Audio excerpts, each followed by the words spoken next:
시청자 여러분 안녕하십니까? 11월 14일 일요일 뉴스A 라이브 시작합니다. 먼저 뉴스의 라이브 팀이 선정한 주요 뉴스 정리해드립니다. 오늘의 라이브 픽입니다. 이재명 더불어민주당 대선 후보가 대장동 특검 조건부 수용 의사를 밝혔지만 민주당은 검찰 수사가 끝나봐야 한다며 한 발 물러섰습니다. 국민의힘은 이중 플레이를 하느냐며 이 후보와 여당을 향해 총공세를 펴고 있습니다. 이 후보는 전국민 재난지원금 추가 지급을, 윤석열 국민의힘 후보는 자영업자 피해 전액 보상을 주장하며 대선판이 돈뿌리기 경쟁으로 변질됐다는 지적도 나옵니다. 여야 대선 후보들이 내년 대선 결과를 가를 스윙부터 청년층 공략에 힘을 쏟고 있습니다. 이재명 후보는 청년 세대 최대 관심사인 가상자산을 나눠준다는 구상까지 발표했고, 윤석열 후보는 현행 40세인 대통령 피선거권 연령을 낮추는 방안까지 검토하고 있습니다. 여야 대선 후보들의 막말, 실언 논란이 계속되고 있습니다. 후보자 가족과 관련된 문제와 선대위 구성 방안 등을 두고도 진통이 여전합니다. 후보별 리스크를 짚어봅니다.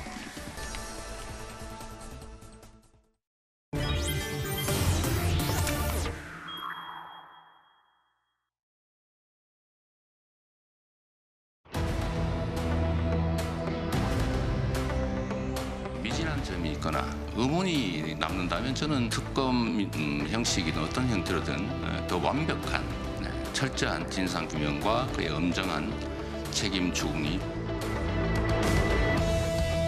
특검을 받을 거면 받고 못 받겠다면 못 받는 것이지 그런 거 터무니없는 조건을 달아가지고 물타기 하는 것은 국민에 대한 도리가 아니라고 생각합니다.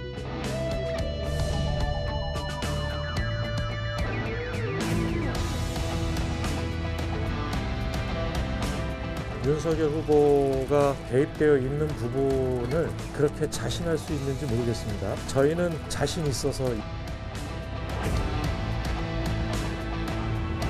일시 국면 전환형 꼼수다. 만나자 그러는데 뭐 또 안 만나면 그거 앞뒤가 맞는 거 아닌가? 이중 플레이 아닌가?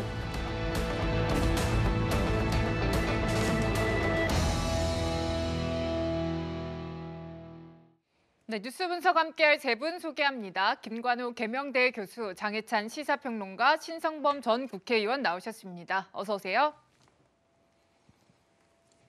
네, 특검 이야기부터 오늘 시작을 해보도록 하겠습니다. 이재명 민주당 대선 후보가 대장동 의혹과 관련해서 특검에 대해서 받을 수도 있다, 이런 얘기를 해서 이 여야 기싸움이 본격화되고 있습니다. 장혜찬 평론가에게 첫 질문 던져볼까 하는데요. 민주당은 협상 논의를 피할 생각은 없다고 하면서도 이제 그러니까 여당과 만나고 싶다라는 야당의 요구에 대해서는 좀 거리를 두고 있는 듯한 모습이네요. 그러니까 전형적인 꼼수라고 평가를 할 수밖에 없겠죠. 지금 윤호중 원내대표, 송영길 대표 그리고 이재명 후보 각각의 입장이 다 다릅니다. 도대체 특검 수용을 위한 협상을 하겠다는 건지 말겠다는 건지 알 수가 없는데, 가장 마지막으로 송영길 대표가 지금 국민들에게 밝힌 입장을 보게 되면 일단 검찰과 경찰의 수사가 끝날 때까지는 지켜보겠다. 네. 그 이전에는 합의를 하지 않겠다. 협의 채널에 나서지 않겠다는 것이거든요. 네. 그러면 기세 좋게 이재명 후보가 특검 수용할 수도 있다고 밝힌 이재명 후보 측근들과 후보 본인은 뭐가 되는 겁니까? 결국 국민들에게 특검 거부한다는 모습, 이 특검 거부 프레임에 빠지는 걸 피하기 위해서 돌려막기를 하고 있는 것이다라고 비판을 할 수밖에 없는 지점이고요.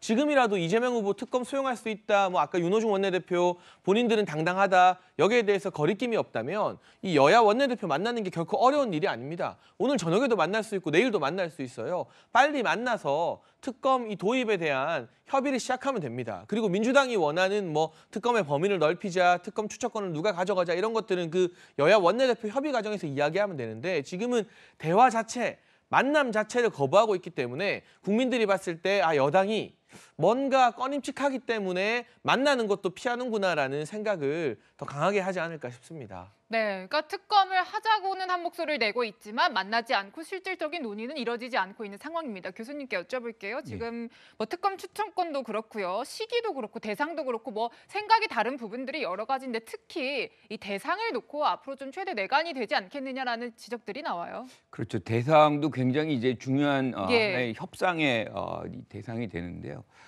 결과적으로 지금 뭐 시기적으로는 빨리 하자, 뭐 이게 이제 야당의 주장인 것인데, 지금 특검이 13번 있었어요, 역사적으로. 그런데 네. 단 한 번도 실적으로 검찰의 수사가 마무리되지 않은 전에 그 전에 시행된 적이 없습니다. 그래서 일단은 이제 구속 만기일이 이제 남욱 변호사라든가 김만배 씨의 구속 만기일이 한 열흘 정도뿐이 안 남았어요. 그러다 보니까 중간 발표가 일단 나올 것이고 그러면 이제 그 상황을 보고서 그것이 미진하다고 하면은 이런 부분에서 이제 여야가 공감대가 형성이 되겠죠. 그러면 그때부터 사실상 뭐 이 대상이든 시기든 뭐 얘기를 충분히 할 수 있는 것이고 여당에서는 지금 이 사건의 본질도 있지만 부산저축은행 문제 속에서 사실 이 수사가 이루어졌다 그러면 지금 대장동 문제가 발생 안 할 수도 있는 문제가 있었거든요. 그러니까 거기까지 포함이 돼야 된다. 그리고 지금 뭐 윤석열 후보의 부친 이 집이죠. 네. 이 매입건 그다음에 이제 곽상도 의원의 50억 뭐 이런 부분까지를 포괄적으로 해야만 이 진상이 전체적으로 규명된다라고 보기 때문에 그 부분에 관해서 아마 여야가 치열하게 아마 협상으로 들어갈 공산이 있다 이렇게 봅니다. 네. 국민의힘에서는 벌써부터 검찰과 경찰의 수사 결과 미진할 것이다라고 단정 지은 것 같습니다. 뭐 판단을 하는 것 같은데요. 자, 그래서인지 벌써 특검과 관련된 추천 어떻게 할 것인지 이런 내용도 나오고 있습니다. 들어보시죠. 특검은 그렇기 때문에 즉각적으로 구성되어야 하고 특별검사의 실질적인 임명권도 여당이 가지면 안 됩니다. 야당이 갖거나 아니면 국민이 신뢰할 수 있는 그런 단체에 이관하는 것이 옳을 것입니다. 과거 국정농단 특검 당시 특별검사의 임명권을 당시 야당에서 행사했던 사례를 철저하게 준용해야 합니다. 그러니까 지금 얘기하는 건 이겁니다. 여당에서는 특검 추천권에 대해서 아예 특검 추천권 내놓지 마라, 배제하라 이렇게 얘기를 하고 있는 겁니다. 여당이 추천권을 진짜 포기할 가능성이 있을까요, 의원님? 그에 앞서서 그러니까 특검을 이야기한 대로 지금 여당 안에서도 입장 정리가 안 돼 있잖아요. 그러니까 지금 그 이재명 후보가 이야기했던 조건부라는 것은 결국은 조건을 달아서 워낙 그 특검 찬성 여론이 높으니까 그 예봉은 피해 가자, 시간을 벌자는 것 이상 이하 의미도 없는 건데 네. 지금 이준석 대표가 이야기한 건 이제 두 개 쌍특검이잖아요. 양특검을 다 하자. 그러니까 동시특검. 동시특검을 하자는 거죠. 그러니까 여당이 이야기한 고발 사주 의혹도 어떻게 특검하자. 그리고 대장동도 하는데 서로 교차로 하자. 그래서 대장동 특검은 야당에서 추천을 하고 추천하는 후보. 그다음에 그 고발 사주는 여당이 해라 뭐 이런 거잖아요. 근데 네. 거기에 대해서 전혀 진척이 있을 리가 없는 게 여당의 입장이 정리가 안 돼 있단 말이에요. 다시 말하면은 이걸 하겠다는 건지 안 하겠다는 건지 대장동의 당권으로도 뭐 한다는 건지 조건을 달아놓으니까 의미가 별로 없다는 생각이 들고 아시는 대로 2016년 말입니까? 그때 조성식, 박영수 특검 후보를 추천했던 게 제 기억이 맞다면 더불어민주당, 당시 국민의당의 박지원, 정의당의 노회찬 원내대표 이렇게 가지고 야당이 추천해서 그걸 박근혜 당시 대통령이 사인을 하고 그중에 박영수 특검이 출범한 거란 말이에요. 야당이 한 건 맞는 거예요, 사실상. 그렇다면은 적어도 하려 그러면은 빨리 좀 그런 식으로도 빨리 해야 된다. 근데 제가 볼 때는 이런 식으로 시간을 끌면은 2월 13일, 14일 후보 등록하고 나면 현실적으로는 특검이 물 건너가는 건 아닌가 하는 그런 걱정도 돼요. 의원님은 여당 내에서도 이 특검에 대해서 아직 입장 정리가 안 된 것 같아서 아마 특검 돼. 가기 힘들지 않을까 이렇게 생각하시는 것 같아요. 교수님은 어떻게 보세요? 입장이 정리가 돼 있죠. 뭐 입장은 확실합니다. 그러니까 검찰 수사를 보고 그것이 미진하다 그럴 때 이제 특검을 하는 건데 지금의 상황이라 그러면 아마 특검이 갈 수밖에 없어요. 그러니까 국민 여론이 굉장히 비등하기 때문에. 그런데 지금 특검이 모든 것을 해결하는 그런 만능 열쇠도 아닙니다. 왜냐하면 지금 시작한다 그래도 한 118일이 사실상 소요가 되는데 이렇다 그러면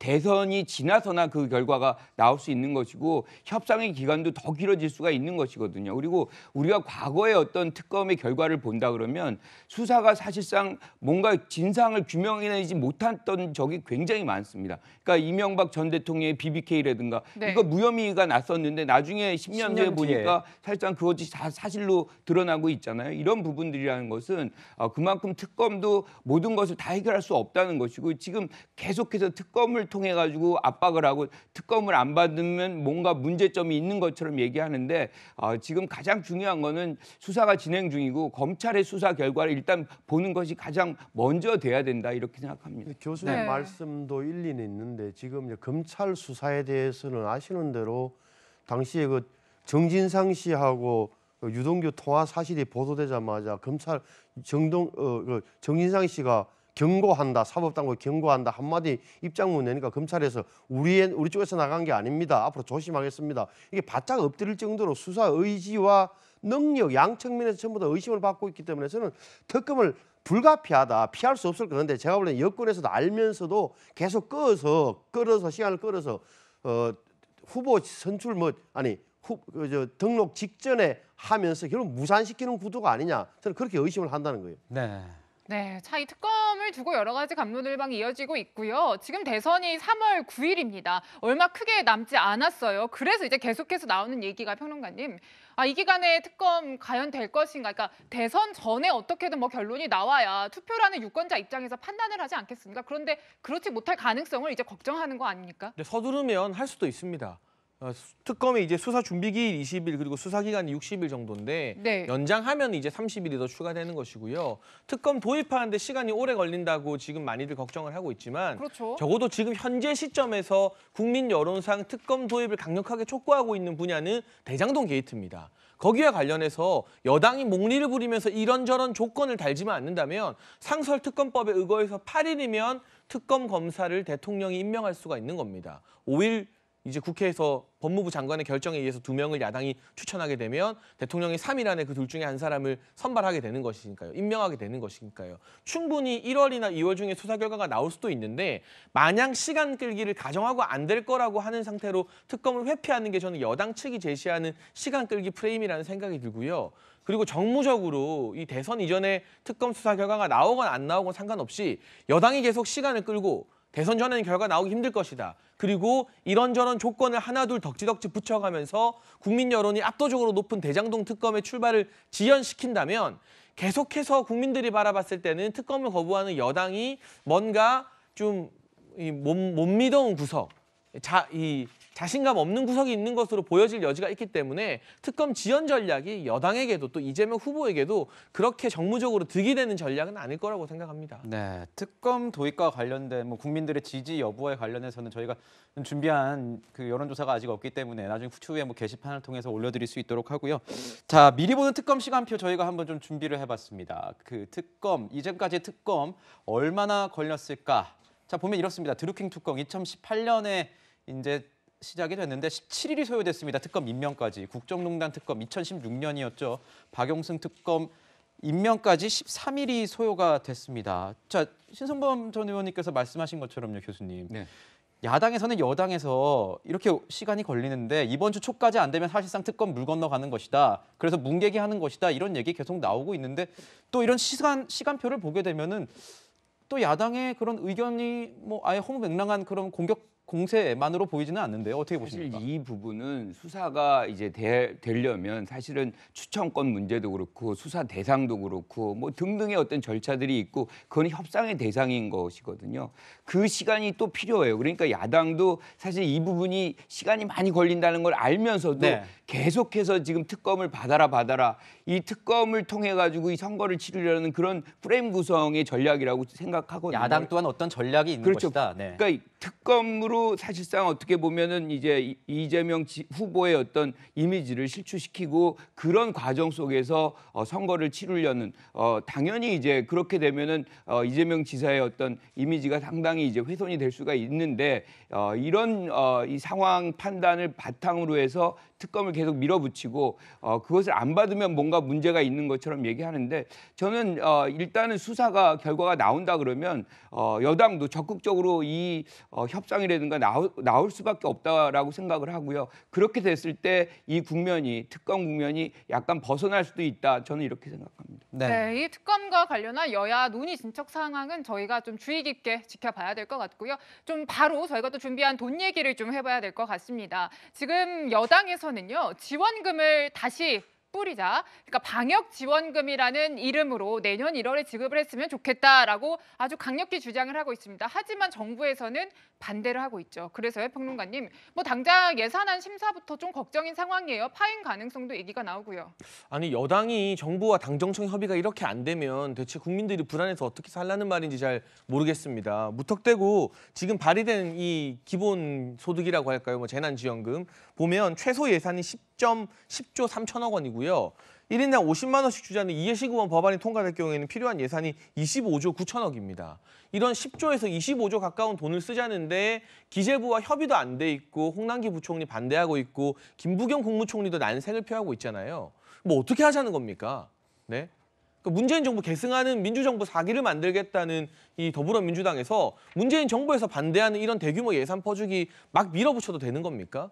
결국 차기 대통령 후보의 힘으로 이재명 후보 선대위의 힘으로 문재인 정부를 찍어 누르겠다는 그런 의도가 아니면 불가능한 어떤 이 예산으로 보여지는데 우선은 국민들 혼란스럽게 하지 마시고 돈을 준다는 건지 만다는 건지 헷갈리게 하지 마시고 좀 보이지 않는 수면 아래에서 당정청 협의부터 제대로 하시라. 뭐 홍남기 부총리랑 김부겸 총리 불러서 이재명 후보나 민주당 선대위의 주요 국회의원들이 대화라도 하고 이거 어떻게 풀어갈까 이야기하는 게 순서이지 여당끼리 내부에서도 이렇게 협의가 안 되면 앞으로 과연 국정 운영을 어떻게 하겠다는 것인지 국민의 불안이 가중될 수밖에 없고요. 지금 필요한 게 과연 전 국민에게 1인당 20만 원 더 주고 1인당 50만 원 더 주는 게 필요한 것인가 아니면 계속해서 한계 상황에 내몰렸던 자영업자들에게 긴급 구제 프로그램을 가동하는 것인가. 예를 들면 똑같은 돈을 쓰더라도 모든 국민에게 조금씩 나눠주는 것과 네. 자영업자나 피해를 본 한계 상황의 극빈층 또는 소상공인들에게 집중적으로 지원하는 건 돈은 똑같이 써도 효과는 다를 것입니다. 지금 국민의힘이나 윤석열 후보 측에서는 후자의 주장을 하고 있는 것인데 국민 대다수에게 물어봐도 지금 상황에서 내가 20만 원 더 받겠어요 하는 국민보다는 그래도 죽어가는 사람들 살리는데 돈 더 쓰자 이렇게 대답할 국민들이 저는 훨씬 더 많을 거라고 생각합니다. 네, 장해찬 정치평론가는 저희가 계속 누누이 말씀드리고 있지만 저희 윤석열 후보 캠프에서 전 특보로 활동을 했고 아마 선대위에도 포함이 되시겠죠? 네. 제가 모르죠. 그럴 거기 때문에 아마 저 시청자 여러분들께서는 발언 들으실 때 좀 유의해서 들으셨으면 좋겠고요. 자, 방금 여론조사 얘기 나왔으니까요. 저희가 준비한 추가 지원금에 관련된 여론조사 내용 한번 보고 이야기 나누도록 하겠습니다. 자, 내수 진작을 위해서 지금 추가 지원금 필요하다 32.8%, 재정에 부담을 주므로 하지 말아야 된다 60.1%입니다. 11월 5일부터 6일까지 2일 동안 TBS 조사 의뢰에서 한국사회여론조사연구소가 조사한 결과입니다.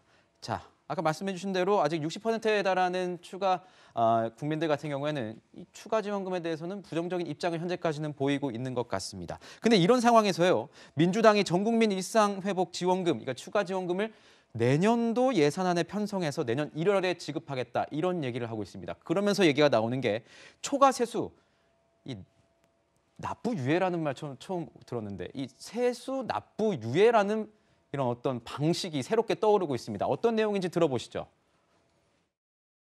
전혀 못한다는 것은 너무 규정을 좁게 해석한 그런 해석이다 그렇게 보고요. 더불어민주당은 이것이 관철되도록 계속 노력하겠다는 말씀으로 거둬들인 세금을 국가재정법까지 위반해 가며 여당 선거운동의 재원으로 삼으려는 이재명 후보와 민주당의 몰염치에 강력하게 경고장을 날립니다.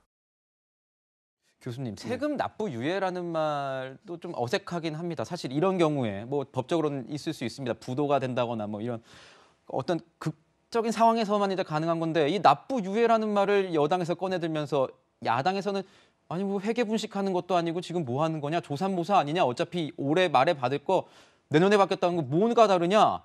뭐 이런 얘기도 나오는데 교수님은 어떻게 보십니까? 사실상 초과 세수를 2월시켜서 그 돈으로 재난지원금을 지불하겠다. 뭐 이렇게 우리가 해석할 수가 있는 건데 초과 세수가 없으면 이런 얘기를 하기가 굉장히 어렵습니다. 그런데 올해도 우리가 한 40조 원가량의 초과 세수가 예상이 되거든요.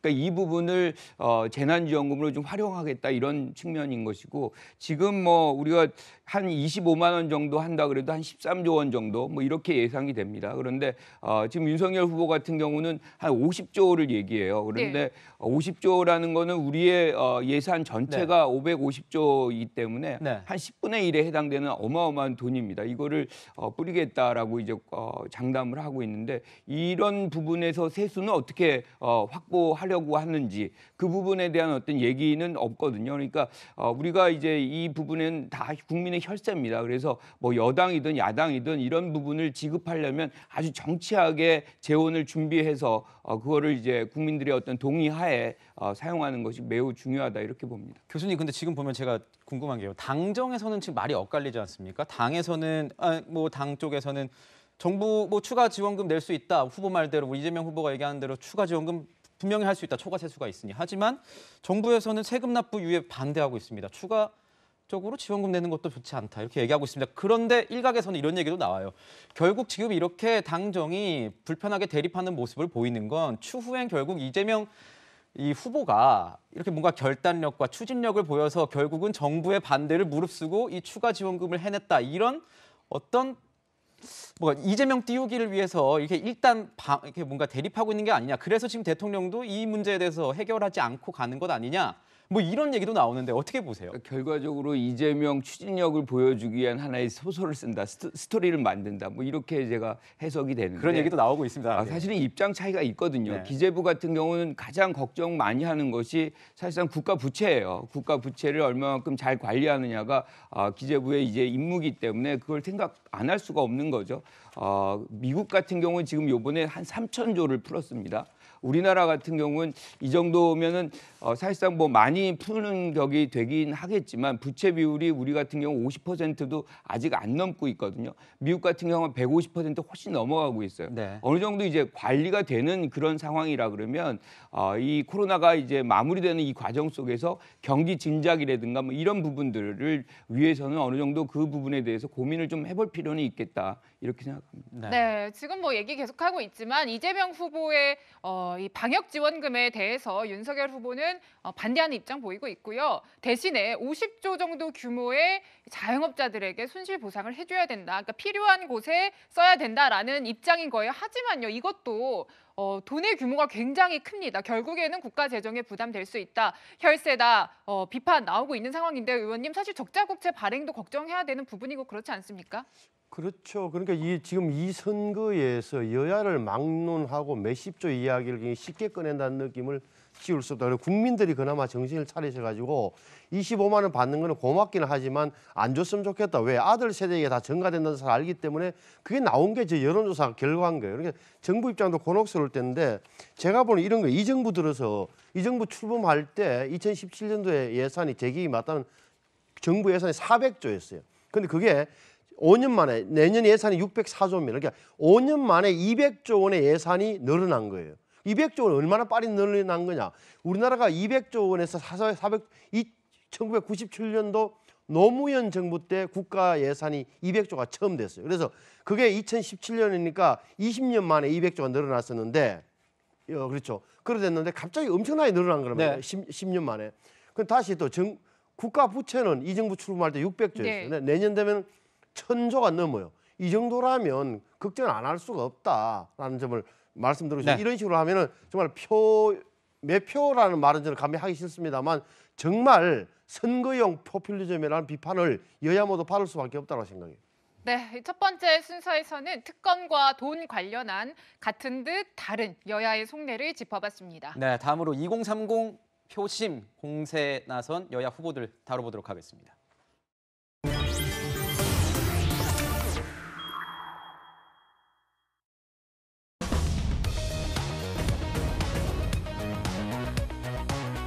앞으로 정신 바싹 차리고 여러분과 함께 하겠습니다. 미안한 마음으로 그치지 않고 여러분과 함께 여러분의 미래를 준비하겠습니다.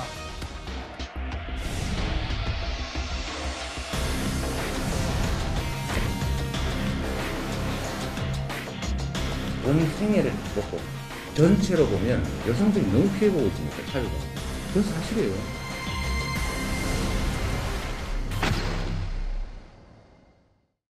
네, 이 다음 대선에 이 스윙보터 역할을 맡을 것이다. 2030 표심에 대한 이 여야 각 캠프의 뭔가 고심 굉장히 늘어나고 있는 그런 모습입니다. 자, 우선 저희가 준비한 여론조사부터 보면서 얘기를 좀 나눠볼까 합니다. 자, 내년 대선 성격에 대해서 정권 심판론이냐 아니면 국정 안전론이 될 것 같으냐 여론조사 살펴보겠습니다. 정권 심판론이 훨씬 높은 모습입니다, 평론가님. 네, 사실은 뭐 이 여론조사뿐만이 아니라 정권 교체에 대한 민심의 어떤 열기가 뜨겁다는 것은 많은 전문가들이 분석을 하고 있고요. 문제는 이 정권 심판론을 과연 야당, 특히 국민의힘의 후보가 온전히 다 흡수할 수 있느냐, 다 안을 수 있느냐인데 일단 경선 이후에는 윤석열 후보가 좋은 모습을 보여주고 있다는 건 또 많은 언론에서 평가를 하고 있는 것 같아요. 그런데 지금 이 정권 교체 여론이 높은 것, 그리고 윤석열 후보의 최근 경선 이후의 분위기가 좋은 것에 대응하는 이재명 후보 측 마음이 저는 조금 급하다는 생각을 합니다. 그래서 급하다. 네. 이재명 후보 같은 경우는 사실 성남시장 때부터 중앙정치에 주목을 받았었고 경기도지사했고 지난번 대선에서 경선에 출마했던 네. 이 중앙정치 경력이 국회의원 경력이 없다 뿐이지 중앙정치 경력은 오래된 후보이거든요. 네. 그래서 경선 과정에서는 굉장히 안정적인 모습 보여줬는데 오히려 여야 후보가 1대1로 딱 정해지고 난 다음에는 쫓아가는 입장이 되어버리니까 상당히 다급한 모습을 보여주면서 경선 이후에는 이재명 후보가 오히려 1일 1망언이다 이런 이야기가 나오고 있거든요. 뭐 오피스 누나라는 웹툰을 보고 확 끄는데라는 발언을 했다는 것부터 관훈클럽 토론회에서는 음주운전보다 초보운전이 더 위험하다는 도저히 국민 상식적으로는 이해가 안 되는 발언. 그리고 어제는 부산에 가서 솔직히 부산은 재미없는 도시다. 강남에 비하면 그렇지 않느냐. 제가 부산 사람으로서 굉장히 화가 나더라고요. 네. 이런 지역 비라 발언까지 거의 하루 걸러 하루 망언이 나오고 있고 그러다 보니까 이재명 후보 선대위에서 백브리핑을 전면 중단하는 사상 초유의 일까지 벌어졌습니다. 이런 모습들을 보게 되면 지금 너무 조급한 마음에 실수가 연발되고 있으니 조금 시간을 갖고 전열을 정비하는 게 이재명 후보 측에 필요하지 않은가 하는 생각이 많이 듭니다. 저희가 설화와 관련돼서는 다음 주제에서 또 다뤄볼 예정이기 때문에요. 뭐 시청자 여러분께서도 이따 계속 잘 지켜봐 주시면 좋겠습니다. 네, 여론조사에서도 파악되는 이 강한 정권 심판론을 의식한 것 같습니다. 이재명 후보는 차별화를 강조하고 있는데요. 관련 목소리 저희가 준비했습니다. 더불어민주당과 또 이 경제 정책을 집행하는 문재인 정부 정책 내용과 또 그 지향에 대해서도 실망감을 많이 가지고 있을 것 같습니다. 이재명이 후보가 된 더불어민주당은 과거와는 완전히 다를 것이다. 네, 이렇게 이제 과거와는 완전히 다를 것이다라고 차별화를 강조하고 있는 상황인데요. 그럼에도 이제 지지율 보면요, 교수님. 네. 이 후보는 어느 정도 좀 박스권인 흐름이고요. 최근에 이제 윤 후보는 선출이 되고 나서는 좀 컨벤션 효과 톡톡히 보고 있다. 이런 얘기들 나옵니다. 이 조사 흐름이 어느 정도 이어질 걸로 보시는지 어떻게 전망하시는지 궁금합니다. 이 흐름은 사실상 어떻게 보면 대장동의 의혹 사건과 맞물려 있거든요. 그러니까 이 부분이 어느 정도 이제 털지 못하면 계속해서 이제 끌려갈 공사는 분명히 있는데 이 대장동 의혹 문제도 많이 이제 노출이 됐어요. 그러니까 사실상 지지율에 많이 녹아져 내려 있다. 네. 그러니까 여기에서 이제 변화는 사실상 정책 대결의 어떤 이 모멘텀이 만들어지게 되면 그 부분에서 이제 형성될 가능성이 있다는 것이죠. 두 후보가 이제 형성이 됐고 심상정 후보, 안철수 후보까지 이제 만들어졌기 때문에 이들에 대한 어떤 뭐 언론이라든가 시민단체라든가 검증들이 많이 들어갈 겁니다. 그러면 이제 정책들에 대한 얘기들이 많이 나오겠죠. 얘기요. 그렇죠. 이 정책이 사실상 어떻게 국민들에게 비춰지느냐, 호응을 얻느냐, 네. 이것들이 지지율을 또 이제 변화시키는 아주 중요한 어떤 요소 중에 하나가 될 수밖에 없다 이렇게 봅니다. 네, 그렇군요. 연령별 지지도 저희가 좀 준비를 한 게 있는데요. 한번 살펴보도록 하겠습니다. 자, 저희가 준비한 건 이겁니다. 2030 세대 관련된 내용입니다. 18세에서 29세 그리고 30세에서 39세 그러니까 2030 저희가 대선 후보 지지도를 준비해봤습니다. 이재명, 윤석열 거대 양당 후보 뭐 고만고만하다 이렇게 표현을 좀 할 수 있을 것 같습니다. 큰 지지를 받지 못하고 있는 것 같은데요. 의원님, 지금 보면 이번 다음 대선에서 가장 중요한 스윙보터층 2030이 될 것이다 하는 것 같은데 2030의 유동층이 많아 보여요. 특히나 뭐 지지정당, 뭐 다른 세대에 비해서 지지정당은 좀 없고 2030 세대를 잡으려면 어떤 전략을 펼치는 게 지금 좋은 건가요? 각 진영에서. 참 까다로운 세대잖아요. 2030이 저희 자식도 있습니다만 어떻게 보면 가장 교육을 많이 받고 그리고 이념이나 지역 이런 데 크게 휘둘리지 않고 자기 주장이 강하다는 느낌을 저도 대화 도중에 많이 받거든요. 그러다 보니까 상당히 까다롭다. 저 왜 2030이 중요하냐면 아시는 대로 50, 60, 70은 이미 방향이 정해진 거고 30, 40은 또 한쪽으로 이미 기울어져 있던 이런 느낌. 이념 지향적인 성향이 강하다 보니까 그런데 굉장히 지금 까다로운 세대예요. 그래서 저게 각 당의 경선, 특히 국민의힘 당내 경선 과정에서 부딪히고 아직도 그 여파가 남아있는 게 저 부분이에요. 다시 말하면 윤석열 후보냐 홍준표 후보냐 1위 후보를 둘러쌌던 논쟁의 핵심도 2030 특히 남성 문제였는데 아시는 대로 지금 18세에서 39세까지 그러니까 18세 선거권을 처음에 18세 39세까지가 제가 따져보니까 한 1,400만 대. 우리나라 유권자가 4,400만인데 적어도 2030이 1,400만이다. 34%. 그러니까 굉장히 많고 다양하단 말이에요. 근데 4050은 예를 들어서 한 1,700만 되니까 39% 된단 말이에요. 근데 숫자는 훨씬 4050이 많지만 4050은 이미 방향이 정해진 것. 2030은 흔들리고 있으니까 해야 되는 건데 제가 걱정하는 이런 대목이 지금 특히나 2030 남성 위주로 많이 양 후보, 네. 윤석열 후보나 이재명 후보의 지향점이나 정책 지점이 거리 가 있는 거다. 저는 모든 방향이 맞춰져 있는데 저렇게 잘못되면 2030 여성들이 겪고 있는 어떤 그 불안감 같은 게 만약에 폭발한다면 저는 다시 한번 주 전쟁터가 2030 여성 쪽으로 옮겨갈 가능성도 있다고 봅니다. 네. 네, 이 젊은 층의 마음을 의식한 듯 최근에 관련한 정책들을 좀 많이 내놓고 있는데 저희가 대표적으로 꼽아서 좀 설명을 드리겠습니다. 이재명 후보는 가상 자산에 대한 과세를 유예해야 된다. 그리고 윤석열 후보는 대통령 피선거권 40살 밑으로 낮춰야 된다. 이런 정도로 이제 요약을 해볼 수 있을 것 같아요. 평론가님, 각각의 청년층 공략하는 공약에 대한 평가는 어떻게 하시고 소구력이 있습니까? 가상자산 과세 유예 같은 경우는 윤석열 후보가 먼저 내놓은 공약이죠. 지난 8월과 9월에 두 차례 입장을 먼저 밝혔고요. 이재명 후보가 뒤늦게 윤석열 후보의 공약을 좀 따라한다는 느낌 받고 있는데 좋은 공약은 많이 밝히셨으면 좋겠습니다. 근데 저는 하나하나의 개별 공약에 대한 평가보다는 청년층 마음을 사로잡기 위해서는 본질적인 이야기를 해야 됩니다. 네. 지금 2030들이 문재인 정부에게 실망하고 등을 돌린 본질적인 이유 두 가지만 꼽자면 조국 사태와 인국공 사태일 겁니다. 부동산 폭등 문제는 2030에게도 뿐만 아니라 4050, 6070에도 다 마치 해당가는 문제니까 일단 차치하고요. 그런데 과연 이재명 후보가 조국 사태에 대해서 쓴소리할 수 있느냐? 정경심 교수 2심 재판 법원의 판결을 존중한다는 이야기 할 수 있느냐? 그리고 인국공 사태에 대해서도 많은 대학생들과 취준생들이 분노했는데 이게 문재인 대통령이 직접 인천공항까지 가서 통과시킨 사실상 1호 공약이나 다름없거든요. 이 비정규직의 정규직화 때문에 오히려 상대적 박탈감을 느끼고 공정하지 못하다고 분노하는 청년들에게 미안하다, 인국공, 비정규직, 정규직화 잘못된 거다라고 인정할 수 있느냐.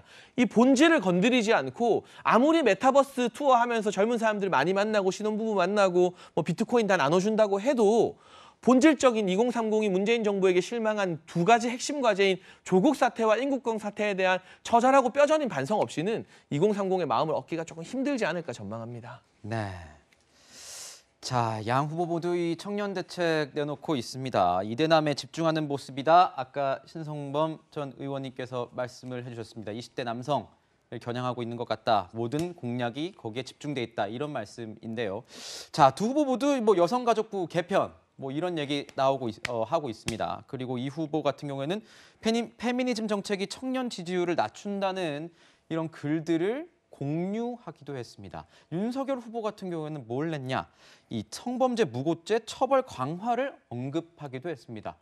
교수님께 여쭤볼게요. 네. 확실히 이대남에 대한 구애는 구애 공약은 많은데 이대녀, 그러니까 20대 여성에 대한 내용은 거의 다 없다, 전무하다 이런 얘기 좀 들려오는 것 같습니다. 그 이유는 지난 재보선 때 이대남이 사실상 이 투표를 한 곳에 모으는 그런 효과를 분명하게 보였습니다. 반면에 이대녀는 이제 투표율도 적었고 분산되는 그런 효과가 있었기 때문에 정치적 어떤 영향력 차원에서 본다면 이대남이 훨씬 더 응집력을 보였기 때문에 이들의 세력에 대한 어떤 지지를 끌어모아야 되는 필요성이 양 후보 모두에게 있는 것이죠. 네. 그런데 사실상 이대녀, 이대남 이렇게 구분하는 것 자체가 네. 청년 문제의 본질을 잘 모르는 겁니다.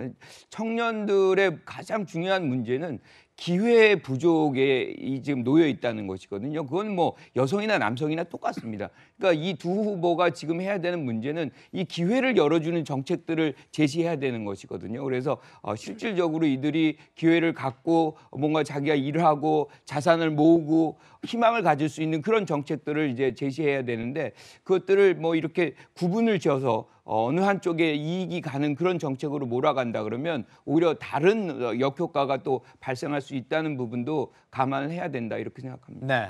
네, 자 이런 가운데 이제 이재명 후보는 한 발 늦은 것 같기도 하고요. 이대녀, 20대 여성들의 마음을 의식한 듯한 여성 공약 포인트가 되는 발언들을 하고 있습니다. 저희가 준비했습니다. 20대 남성들이 여성 할당제 때문에 피해봤다. 해지하자 이거 있잖아요. 실제로 여성을 위한 활동제는 거의 없고 성활동제예요.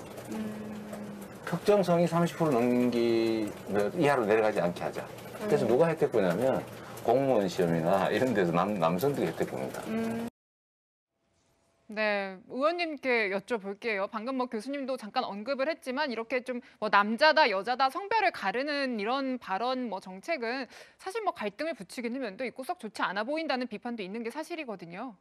그렇죠. 그러니까 20대, 30대가 갖고 있는 그러니까 성별을 떠서 남성이나 여성을 떠나서 갖고 있는 20대 청춘의 어려움, 그러니까 미래에 대한 안 보이는 절망감이나 이런 걸 먼저 공통의 과제로 놓고 그다음에 여성과 남성에 대한 좀 뭐랄까 세부적인 작은 디테일한 공약들 위주로 좀 넓은 전략을 세우고 배치를 촘촘하게 하는 그런 게 양쪽 진영 다 필요한 게 아닌가 싶습니다. 그렇군요. 자, 오늘 뭐 일정도 이렇습니다. 이 후보 같은 경우에는 이 청년 목소리를 듣기 위해서 매주 타는 민생버스, 이제 메타버스를 오늘도 운행을 합니다.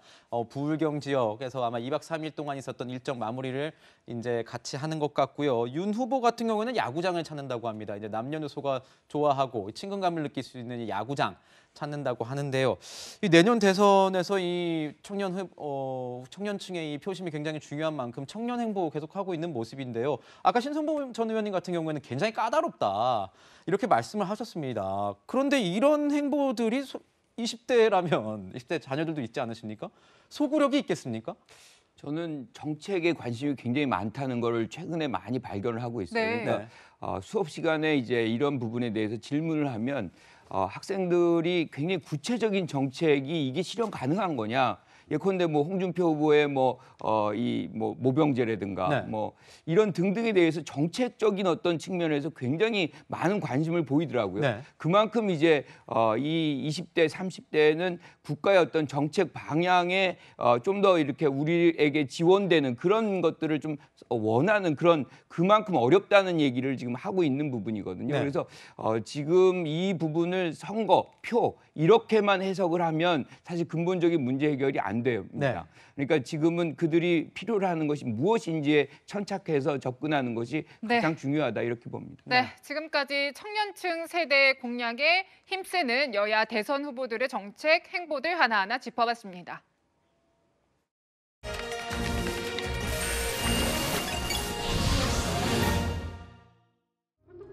대선을 4개월가량 앞두고 여의도 정치권에선 때 아닌 하이에나와 파리떼 논란이 한창입니다. 권력을 쫓아 어떻게든 한 자리 차지해보려고 특정 캠프에 몰려드는 사람들을 겨냥한 거죠. 이 하이에나, 거강꾼, 파리떼, 자리사냥꾼 프레임이 굉장히 무서운 게 뭐냐면요. 지금 시점에 전부 다 이제 그 캠프에서 자리 싸움을 위해 가지고 한 마디씩 해야 될 타이밍이거든요. 그런데 하이에나와 파리떼는 억울할 수도 있을 것 같습니다. 남이 잡은 먹잇감을 훔쳐먹거나 힘이 센 동물에 빌붙어 사는 이미지의 하이에나. 사실은 암컷 우두머리의 강력한 리더십 아래 본인들이 직접 사냥을 하고 때론 밀림의 왕 사자와도 싸우는 맹수입니다. 병균이 득실득실하고 지저분할 것 같은 파리도 마찬가지입니다. 인간에 해를 끼치는 파리는 일부 종일 뿐 야생에서 파리의 역할은 쓰레기 분해자, 청소부입니다. 살고 있는 환경이 인간과 겹치다 보니 인간이 버린 쓰레기를 먹는 것일 뿐 원인은 인간이 제공합니다. 떼지어 다니며 권력에 아부하고 아첨하고 눈치를 보는 대표적인 종은 바로 하이에나도 파리도 아닌 인간입니다. 이재명 더불어민주당 대선 후보의 부인 김혜경 씨의 낙상 사고에 출동한 구급 대원들이 현장에서 유명인을 못 알아봤고 VIP, Very Important Person에 대한 이송 보고를 안 했다는 이유로 부당한 질책을 받았는데 대원들은 당시 죄인처럼 고개를 숙이고 조사를 받았다고 합니다. VIP 전용 황금 앰뷸런스라도 있는 겁니까? 응급 상황에서 구급대원들이 맡은 바 임무만 잘하면 됐지 도대체 환자 신분이 뭐가 중요합니까?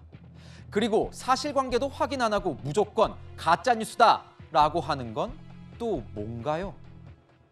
구급대원들이 이렇게 닥달을 당했다 뭐 그런 보도가 있던데 제가 확인한 바로는 사실이 아닌 것으로 알고 있습니다. 악의적인 그런 그 가짜뉴스 형태의 작용이 있지 않는가 싶은데 VIP를 못 알아봤다고 구급대원들 혼낸 소방 당국이나 무조건 가짜뉴스라고 울부짖는 정치인이나 권력 앞에 과잉 충성하는 건 50보 100보입니다. 대선 공약을 발굴하라고 지시한 것으로 알려진 박진규 산업통상자원부 1차관이나 민주당 대선 공약 개발을 논의한 여성가족부.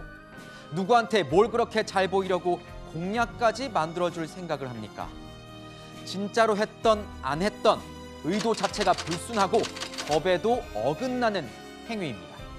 국가의 공복, 공무원들이 눈치 보고 충성해야 할 건 특정 캠프가 아니라 국민이라는 점 명심 또 명심하십시오. 개견승천. 닭과 개가 하늘로 올라 신선이 된다란 말로 다른 사람의 권세에 빌부터 높은 자리를 탐하는 걸 뜻합니다. 본인의 욕심에만 충실한 닭과 개들이 설 곳 더 이상 없습니다. 지금까지 화나요 뉴스였습니다.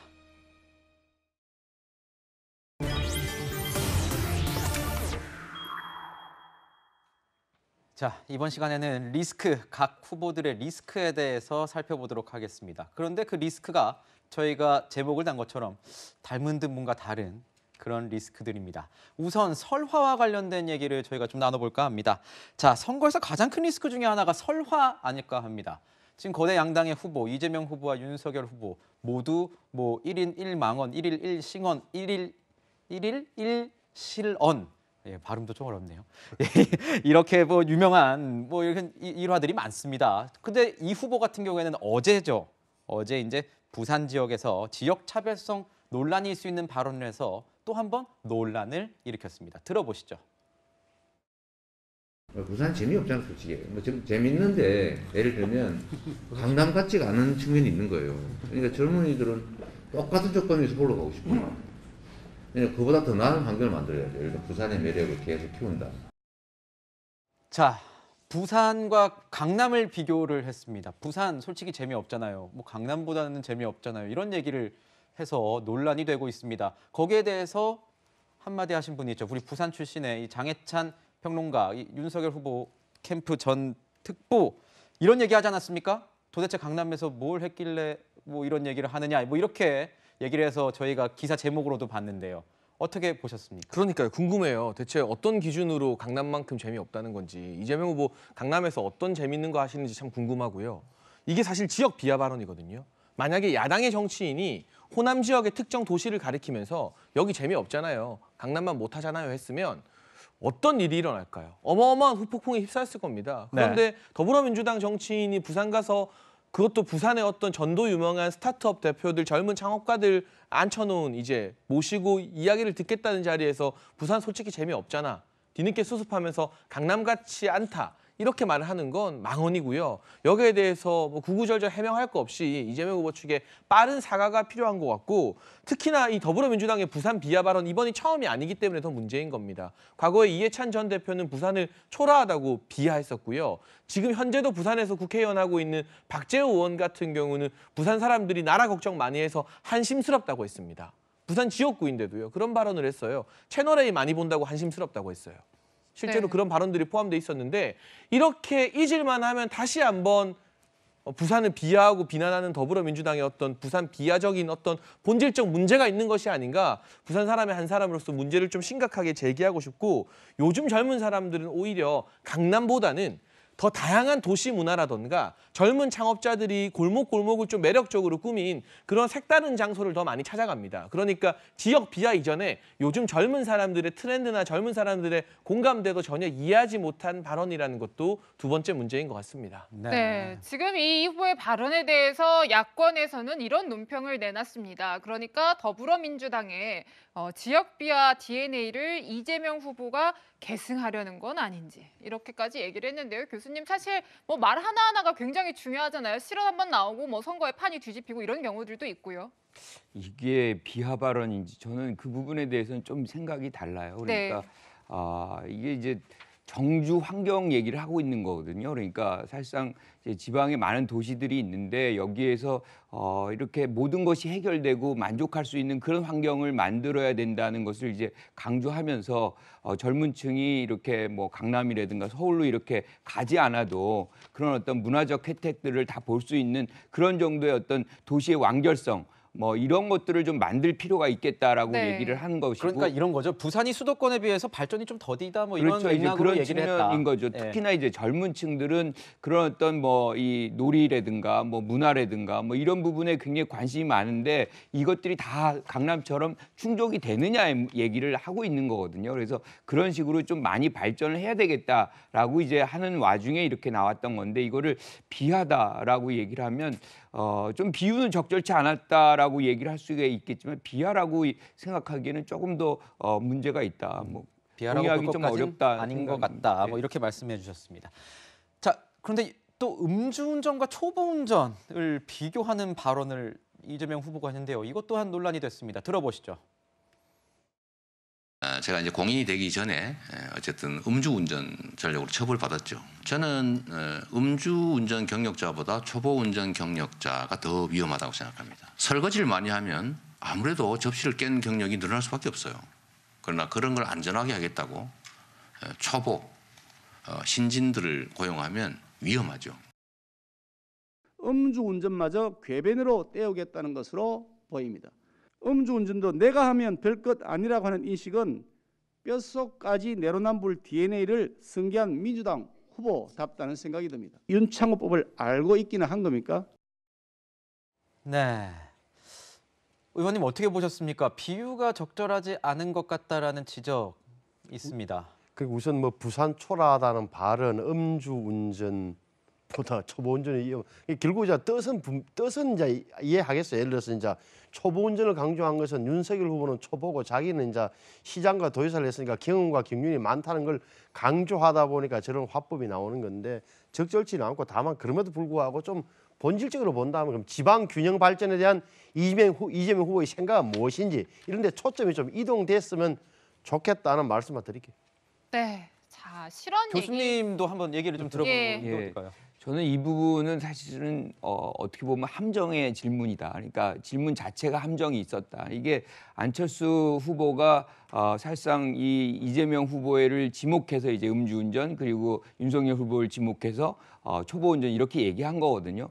그렇다 그러면 본인 스스로가 이 얘기를 그대로 받을 필요가 뭐가 있는지 음주운전에 대한 이 사회의 부정적인 어떤 인식이 분명히 있음에도 불구하고 그거를 본인으로 규정하는 것 자체가 질문을 받는데 좀 무리함이 있었다라고 보고요. 이럴 때는 그냥 좀 무시하면서 다른 얘기를 좀 하고 이제 음주운전 하지 말아야 되겠다라는 얘기를 하는 것이 오히려 효과적이 아니었나 이렇게 생각을 합니다. 비유가 틀렸다 이렇게 지적해 주신 거군요. 그렇죠? 네, 실언 관련해서는 사실 이제 윤석열 후보도 앞서서 이제 전두환 실언으로 논란이 됐고 그거를 수습하는 과정의 일환으로 이제 호남 광주를 찾았는데 거기 가서 이제 묘지 광주 5.18 민주묘지 방명록에 이 표현이 또 문제가 됐습니다. 어떤 문제가 됐고 관련해서 어떻게 설명을 했는지 저희가 준비했습니다. 듣고 분석 이어가도록 하겠습니다.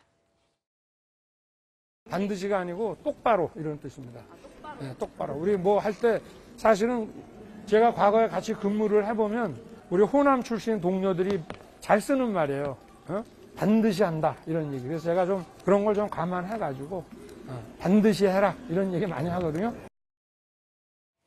네, 그러니까 이제 반듯하다라는 뜻의 반드시를 썼는데 반드시 이 표현이 문제가 좀 됐어요. 사실 근데 홍영표 의원도 지난 4월 같은 방명록에 똑같은 표현을 썼다라는 게 알려지면서 좀 일단락은 되는 것 같긴 하는데 이 논란은 어떻게 보셨는지 궁금하네요. 문제가 된 것이 아니라 문제를 삼은 것이죠. 그리고 이런 지역적인 부분을 가지고 문제를 삼는 것을 보면 그만큼 경선 후에 윤석열 후보의 행보가 안정적이구나. 트집 잡을 게 많지 않은구나라는 생각을 하게 됩니다. 이 문제는 사실 제가 길게 말씀드릴 이유 없이 국립국어원에서 정리를 끝내줬습니다. 끝내줬습니까? 네, 어제 나온 언론 보도를 보게 되면 네. 국립국어원에서 공식적으로 윤석열 후보가 반드시 세우겠다고 말한 부분에 대해서 전혀 문제가 없는 표현이다라고 정리를 끝냈습니다. 그러니까 여기를 가지고 항의하시는 이재명 캠프 분들은 윤석열 후보에게 뭐라 하지 마시고 국립국어원을 찾아가시라 이렇게 짧게 정리하고 싶습니다. 아, 국립국어원을 또 이렇게 또 활용을 하시는군요. 네, 다음 리스크 저희가 좀 보도록 하겠습니다. 측근, 뭐 용인술이라고 할까요? 자, 이 선대위 구성을 두고 이 국민의힘 대선 후보인 윤석열 후보의 고심이 커져만 가는 것 같습니다. 김종인 전 위원장도 그렇고 이준석 대표도 그렇고 하이에나, 뭐 파리떼 이야기를 하면서 이 선대위 구성 아주 전면적으로 대대적으로 개편해서 해야 된다 이런 얘기를 하고 있습니다. 특히 그 김종인 전 위원장 같은 경우에는 예전 박근혜 전 대통령 때 문고리 3인방 뭐 누구죠? 이 남봉근, 이재만, 정호성 이 세 명을 가리키는 말인데 문고리 3인방이 윤석열 후보 캠프에도 있는 것 같다라는 이런 뉘앙스로 얘기를 한 게 있습니다.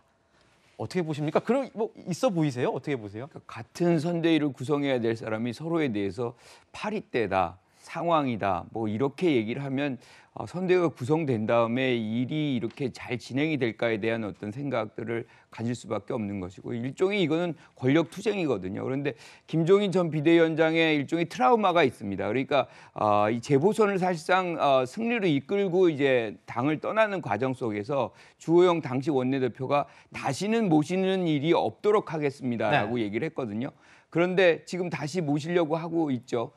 그런데 이제 그런 상황을 그런 어떤 쫓김을 당하지는 다시는 않겠다는 것이죠. 그러니까 정권을 다 받아서 본인이 선대위를 구성하고 선거 이후에도 영향력을 계속 행사하겠다. 뭐 그런 취지가 여기에 이제 권력투쟁의 이 김종인 전 비대위원장의 생각이다. 이렇게 보는 거죠. 권력투쟁으로 보시는군요. 네. 네, 이 미묘한 선대위 구성 관련한 분위기 이에 대해서 김종인 전 위원장의 생각은 어떤지 또 이준석 대표의 목소리는 어떤지 저희가 모아봤습니다. 솔직히 해서 내가 무슨 허수아비 노릇은 할 수 없잖아. 일을 할 수 있는 여건이 되느냐 안 되느냐를 갖다 물어보는 거지 그 정권은 건 별개 사항이라고. 제가 말을 이제 정확하게 네네. 김종인 위원장 번역을 해드리면요. 네. 전권이라 이런 건 중요하지 않다. 그런데 나만 이제 총괄위원장 하는 거다.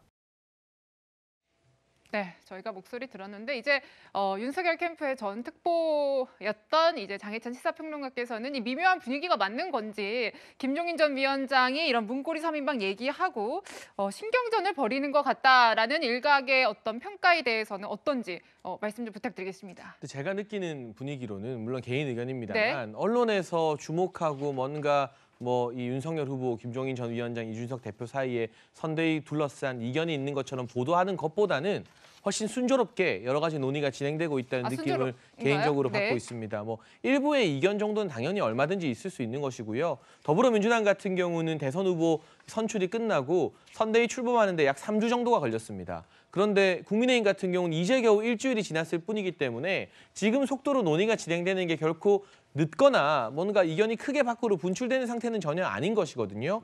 그리고 권성동 비서실장도 언론 인터뷰에서 분명히 말했습니다만 김종인 전 위원장이 정권을 요구한 적도 없다고 스스로 밝혔고 예. 어디까지나 모든 결정의 최종 이 의사결정 책임자는 대통령 후보인 것입니다. 그러니까 윤석열 후보만이 전권을 행사할 수 있는 것이죠. 다만 선거 과정에서부터 김종인 전 위원장의 지혜를 많이 빌려왔고 그분의 경륜이 이번 대선에서 필요하다고 보는 사람들이 많기 때문에 어떻게 하면 김종인 전 위원장과 함께 화합해서 이번 대선 정권 교체를 위한 중요한 이 선대위를 잘 구성할 수 있을까? 아주 미시적인 부분에서의 여러 가지 의견들이 오가고 있는 것이지 뭐 알력 다툼이 있다, 원톱이다 아니다, 전권을 두고 의견이 다르다 이런 부분은 좀 확대 해석이 아닌가 하는 생각이 많이 듭니다. 근데 저 궁금한 게요. 지금 총괄선대본부장이 어떻게 보면은 야전 사령탑 뭐 이런 야전 사령관 느낌인데 일각에서 들리는 이 소식에 의하면 총괄선대본부장 뽑지 않고 이런 뭐 정권 논란 이런 것 때문에 뽑지 않고 여러 가지 총괄본부를 두는 형식으로 가겠다 뭐 이런 얘기도 나오는데 어떻게 지금 선대위 구성되고 있는지 좀 알고 계시는 게 있습니까? 그것도 제가 알고 있다기보다는 언론을 통해서 비친 내용을 토대로 유추해서 말씀을 드리자면 총괄선대본부장이 기존의 관례대로 꼭 한 명일 이유는 없지 않는가. 왜냐하면 우리가 선대위원장 같은 경우도 보통 공동선대위원장이라고 해서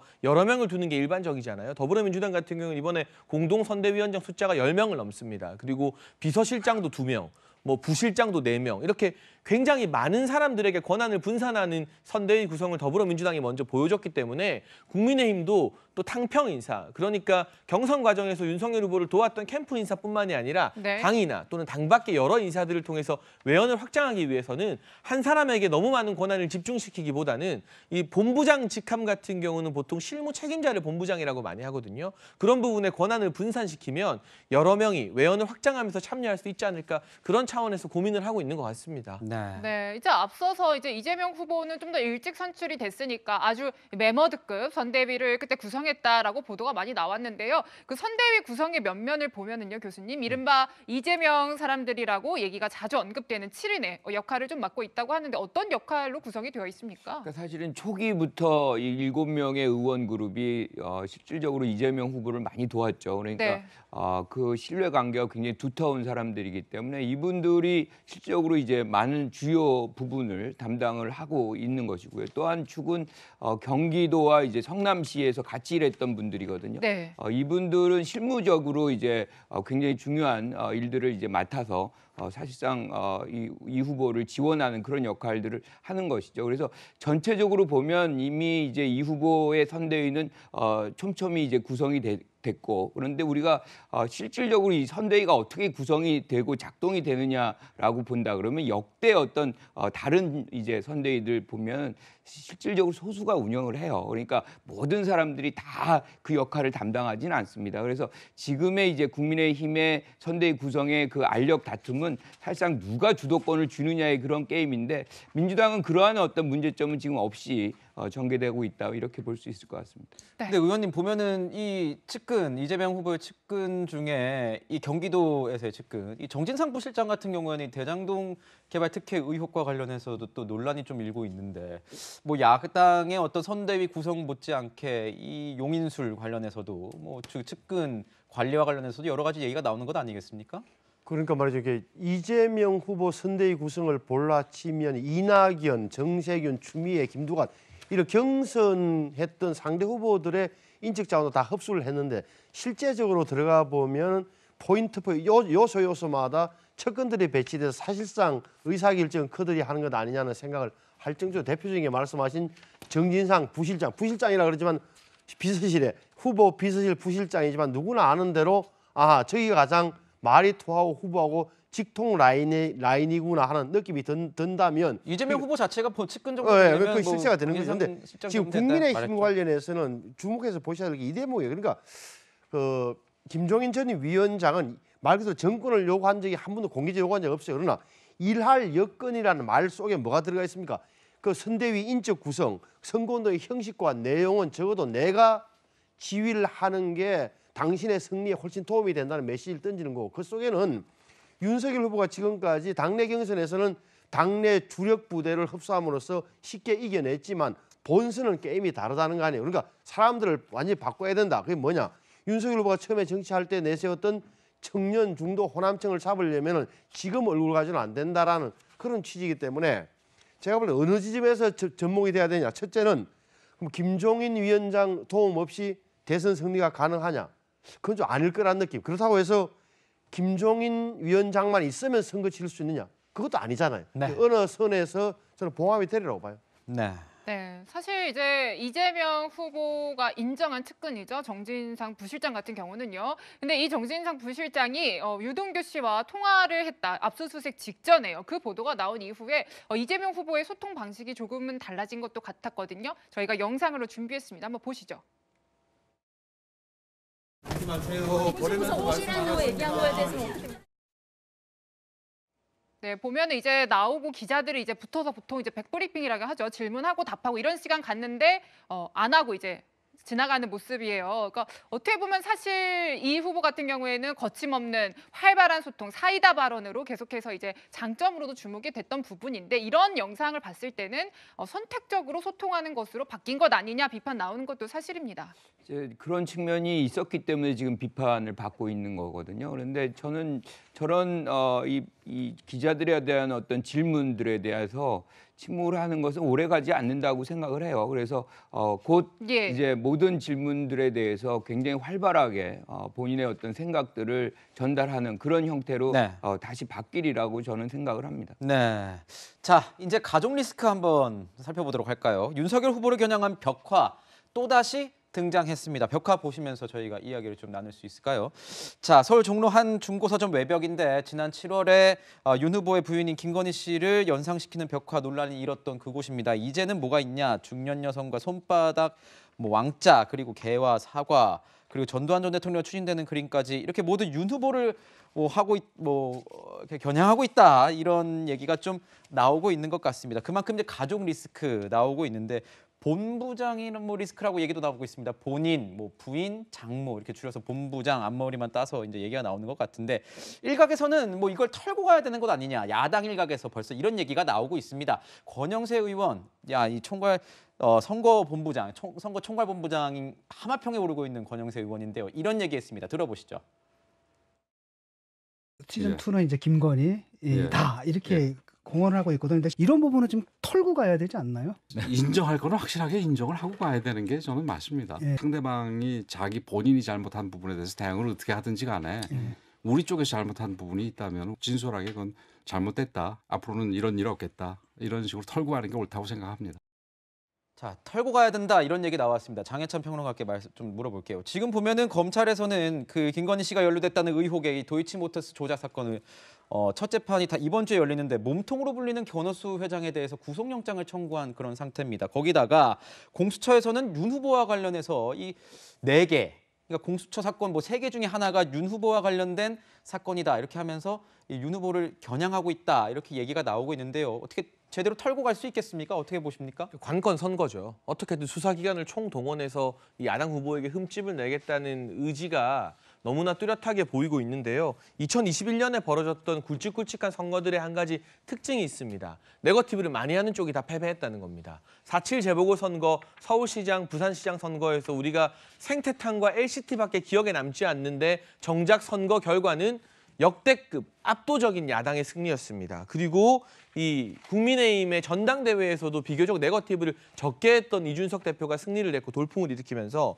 이 여야의 각 경선에서도 네거티브를 많이 하면서 쫓아왔던 후보들이 결국 1위 후보의 벽을 넘지 못하고 전부 다 패배했습니다. 이 같은 흐름이 저는 대선에서도 비슷하게 지속될 거라고 보여지고 있는데요. 너무나 많은 민생 이슈 때문에 대체 어떻게 하면 이 먹고 사는 문제, 또 양극화의 문제를 해결할 것인가, 정말 해답을 바라는 우리 국민들이 이 지저분한 네거티브를 일삼는, 그것도 확인되지 않는 것들을 검증의 범위를 넘어서는 추문 수준으로 계속 되풀이하는 그러한 선거에 보면 선거 전략에는 눈살을 찌푸릴 것이다. 그것이 2021년에 주요 선거에서 굵직굵직하게 다 증명이 되었기 때문에 정말 실체 없이 입건만 했다, 이 소환만 한다, 안 한다. 지금 이 도이치모터스 같은 경우는 사건 수사 시작한 지 1년 반이 넘었는데 아직까지 소환도 못하고 있으면 검찰이 무능하거나 나올 게 없는 것이죠. 그러니까 이런 부분에 있어서 네거티브를 지속하고 관건 선거를 계속할수록 윤석열 후보는 과거 검찰총장 시절 이 정부 여당으로부터 핍박받았던 그 이미지가 다시금 국민들 사이에 상기되면서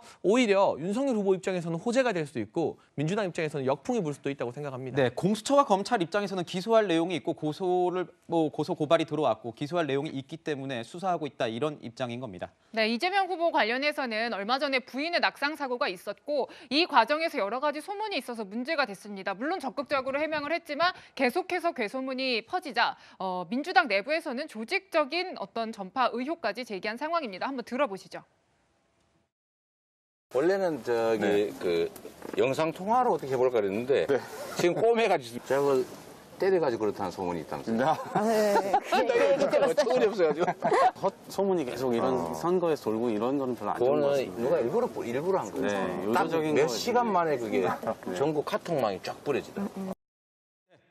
네, 지금 이제 얘기를 들으셨는데 사실 계속해서 어떤 설명을 하는 과정에서요, 교수님, 어제 같은 경우에는 부인과의 좀 다정한 당시 상황을 묘사하는 전화 통화도 들려주고 그랬어요. 이 조직적인 유포 의혹까지 나오는 상황 어떻게 보고 계십니까? 그러니까 이게 악의적인 내용이 이제 유포가 되는데 한두 명의 어떤 사람들이 아니고 굉장히 조직적으로 흐름이 잡히니까 이거를 차단해야 될 필요성이 있는 거죠. 그러다 보니까 이제 고소고발에 대한 어떤 부분들로 법적으로 이제 접근을 하는데 저는 이게 이제 드루킹 사건 같은 경우는 댓글 조작이잖아요. 이걸로 이제 민심을 왜곡하는 부분인 건데 이거는 내용을 조작을 하는 겁니다. 그래서 어떻게 보면 심각성은 이게 더 있다라고 얘기를 할 수밖에 없어요. 그래서 저는 이런 부분은 우리가 이제 민심, 즉 민의의 어떤 왜곡 현상을 발생시킬 수 있는 요인이기 때문에 매우 엄중하게 지금 처벌이 돼야 되고 선관위도 이 문제는 굉장히 적극적으로 대처를 해야 되겠다 이렇게 생각합니다. 네, 실언과 가족 문제까지 후보별 리스크 짚어봤고요. 세 분 말씀은 여기서 마무리하도록 하겠습니다. 감사합니다. 네, 저희는 60초 광고 뒤에 다시 돌아오겠습니다.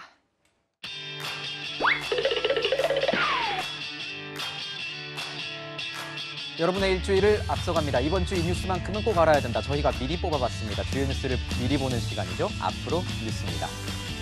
내일부터 신용카드 캐시백 3,800억 원이 800만 명에게 지급됩니다. 신용카드 캐시백은 소비 진작을 위해 정부가 지난달부터 이번 달까지 시행 중인 상생소비 지원금인데요. 월간 카드 사용액이 지난 2분기에 월 평균 사용액보다 3% 넘게 늘었으면 초과분의 10%를 캐시백으로 받을 수 있습니다. 자, 이번 주 화요일부터는요. 털린 내 정보 찾기 서비스가 시작됩니다. 개인정보보호위원회에서 자신의 개인정보가 유출됐는지 쉽게 확인할 수 있도록 만든 건데요. 개인정보 유출이 확인되면 해당 계정으로 활용 중인 사이트에 접속해서 비밀번호를 변경하는 등 피해 예방 조치를 할 수 있습니다. 목요일에는 2022학년도 대학 수학능력 시험이 있습니다. 51만 명의 수험생들이 전국 곳곳의 시험장에서 수능을 치르게 되는데요. 코로나19 상황 속에서 입시 준비하느라 고생한 수험생 여러분, 애쓴 만큼 원하는 결과 얻을 수 있기를 응원하겠습니다. 금요일엔 경찰의 음주 측정 요구에 불응하고 경찰관을 폭행한 혐의로 구속 기소된 국민의힘 장제원 의원의 아들 장용준 씨의 첫 재판이 열립니다. 장 씨는 지난달 구속영장 실질 심사에 출석하지 않고 사죄하는 마음으로 심사를 포기하겠다며 혐의를 인정하고 반성한다는 취지의 입장을 밝혔습니다. 네, 홍앵커 오늘 아침엔 확실히 어제보단 덜 춥던데 낮엔 좀 어떻습니까? 네, 서울 낮 기온이 한 16도입니다. 어제보다 3도가량 높아지는 건데요. 갑자기 찾아왔던 초겨울 추위가 주춤하고 완연한 가을 날씨입니다. 대구도 18도, 부산은 19도까지 올라 예년보다 포근하겠습니다. 네, 한낮엔 코트 안 입어도 되겠네요. 그런데 미세먼지가 그렇게 나쁘다면서요? 네, 그렇습니다. 온화한 날씨이긴 한데 대기질이 아쉽습니다. 오늘 수도권과 충청, 전북, 그리고 제주도는 하루 종일 공기가 탁하겠습니다. 네, 휴일에 나들이 가는 분들 미세먼지 정보 꼭 확인하셔야겠네요. 그나저나 이번 주에는 수능이 있는 주간 아니겠습니까? 네, 그렇죠. 수능 때면 사실 늘 한파가 기승이었는데 올해 수능 당일엔 목요일엔 큰 추위가 없을 걸로 전망이 되고요. 이번 주 내내 예년보다 포근한 날씨 이어지겠습니다. 네, 그렇군요. 저희가 준비한 소식은 여기까지입니다. 일요일엔 뉴스에이 라이브입니다. 시청해주셔서 감사합니다. Please tell us why you had to hide away for so long.